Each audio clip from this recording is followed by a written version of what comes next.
பார்த்துக் கொண்டிருப்பது 24 நியூஸ் தமிழ். மத்திய அரசு அமல்படுத்திய 3 புதிய குற்றவியல் சட்டங்களை திரும்ப பெற வலியுறுத்தி நாகையில் இந்திய கம்யூனிஸ்ட் கட்சியினர் சட்ட நகல்களை எரித்து போராட்டத்தில் ஈடுபட்டனர்.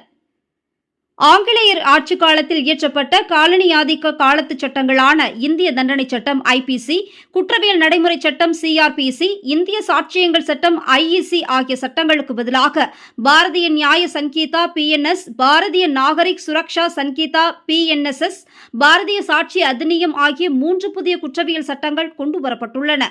இந்த சட்டங்கள் நாடு முழுவதும் அமலுக்கு வந்துள்ளது. இந்த 3 சட்டங்களை கண்டித்து நாகை அபிராமி அம்மன் திடலில் இந்திய கம்யூனிஸ்ட் கட்சி போராட்டத்தில் ஈடுபட்டனர். அப்போது மத்திய அரசுக்கு எதிரான கண்டன கோஷங்களை எழுப்பிய அவர்கள் குற்றவியல் சட்டங்களை திரும்ப பெற வலியுறுத்தி சட்ட நகல்களை எரித்து போராட்டத்தில் ஈடுபட்டனர். அப்போது காவல்துறையினர் எரியும் சட்ட நகல்கள் மீது தண்ணீரை ஊற்றி அணைத்தனர். இதனால் சற்று நேரம் அங்கு பரபரப்பு ஏற்பட்டது. மாவட்ட செயலாளர் பாண்டியன் தலைமையில் நடைபெற்ற ஆர்ப்பாட்டத்தில் 100க்கும் மேற்பட்ட இந்திய கம்யூனிஸ்ட் கட்சியினர் கலந்து கொண்டு எதிர்ப்பை தெரிவித்தனர்.